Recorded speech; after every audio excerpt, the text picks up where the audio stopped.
ప్రత్యేక హోదా కన్నా ప్రత్యేక ప్యాకేజీ మంచిదని ప్రత్యేక హోదాని మంట కలిపినటువంటి వ్యక్తి నారా చంద్రబాబు నాయుడు గారు.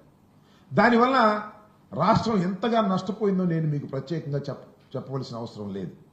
ప్రత్యేక హోదా ఉన్నట్టయితే మరో రకంగా ఉండేది. సరే, చాలా మంది అనొచ్చు, మీరు వచ్చారు కదా అధికారంలోకి, ప్రత్యేక హోదా తీసుకురాలేకపోయారంటే అవకాశం లేకోకుండా పోయింది. ప్రత్యేక హోదాని మంట కలిపినటువంటి వ్యక్తి నారా చంద్రబాబు నాయుడు గారు.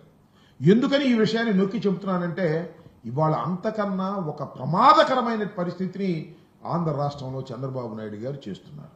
అదేమిటంటే, మనకు రాష్ట్రం విడిపోయినప్పుడు ఒక ప్రత్యేక హోదా, అదేవిధంగా పోలవరం ప్రాజెక్టు నిర్మాణం మనకి ఇస్తామని విభజన చట్టంలో పెట్టారు. ఇవాళ నేను మనవి చేస్తున్నా, పోలవరం ప్రాజెక్టుని సర్వనాశనం చేసే విధంగా నారా చంద్రబాబు నాయుడు గారు ఇవాళ నిర్ణయాలు తీసుకుంటున్నారు. పోలవరం 2 ఎత్తులు అంటే 41.15 ఒక లెవెలు, 45.72 ఒక లెవెలు.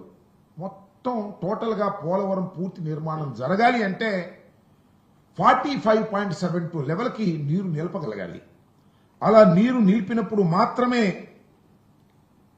ఖచ్చితంగా ఎన్ని టీఎంసీలు ఉండాలో అన్ని టీఎంసీలు దానిలో నిలుస్తాయి.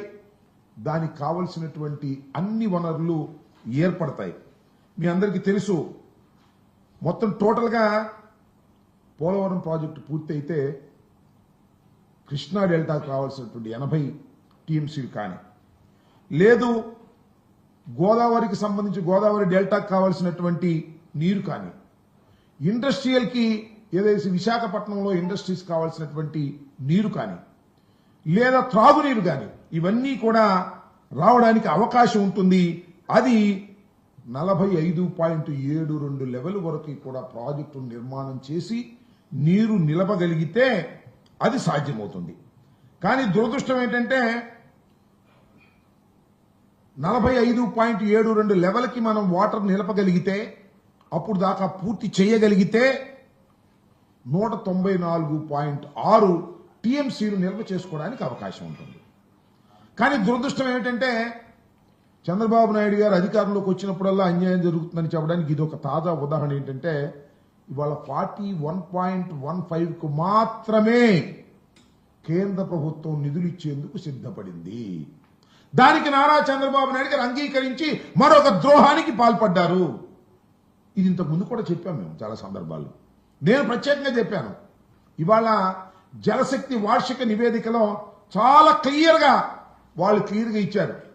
అయ్యా, 41.15కు మాత్రమే మేము నిధులు ఇస్తాము. ఆ నిధులు కూడా 12,157.53 కోట్లు ఇచ్చి మేము తప్పుకుంటున్నాము అని చెప్పారు.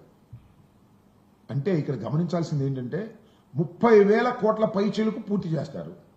ఇంకా 45.72కి నీరు నిలపాలి అంటే ఇంకా సుమారుగా 25,000 కోట్ల రూపాయలు కావాలి. దానికి మాత్రమే ఇవ్వమని చెప్పేశారు, చేతులు ఎత్తేశారు. చంద్రబాబు నాయుడు గారు అంగీకరించారు. చంద్రబాబు నాయుడు గారు ఎందుకు అంగీకరించారంటే, పోలవరం పోయినా పర్వాలేదు కానీ ఆయనకి వేరే ఇంట్రెస్టులు ఉన్నాయి. ఆ ఇంట్రెస్టులు కాపాడుకోవడం కోసం దీన్ని అంగీకరించి ఇవాళ మంట గలిపేటటువంటి కార్యక్రమం చేస్తున్నారు. ఇంకా బనకచెర్ల నీరు ఎత్తిపోతల పథకాలు ఇవేమి ఉండవు. అనుసంధానాలు అసలు ప్రశ్నే లేదు. చివరికి గోదావరి డెల్టాకు నీరు ఇవ్వడానికి కూడా పూర్తిగా పనికిరానటువంటి స్థాయిలోకి ఇవాళ ఈ పోలవరం ప్రాజెక్టుని దిగజార్చేటటువంటి కార్యక్రమం నారా చంద్రబాబు నాయుడు గారు చేస్తున్నారు. ఇది చాలా దుర్మార్గమైనటువంటి విషయం. దీని మీద మేము ఇంతకు ముందు కూడా చాలాసార్లు చెబితే మా రామానాయుడు గారు పాప మంచోడే, ఆయన ఎన్నికల ముందు డ్రామాలు వేసినట్టు ఇప్పుడు డ్రామాలు వేస్తా ఉన్నాడు. నీకు 15,000 నీకు 15,000 నీకు 15,000 అని చెప్పాడే, అలాగే డ్రామాలు వేసి కామో కూర్చుంటున్నాడు. అయ్యే నేను మనం చేస్తున్నా 41.15 లెవెల్కి మీరు దిగజార్చేశారు అంటే దానికి లేదండి మేము తర్వాత పూర్తి చేస్తా ఉంటారు. మీరు కాదయ్యా చెప్పాల్సింది, కేంద్ర ప్రభుత్వం చెప్పాలి అంటే మేము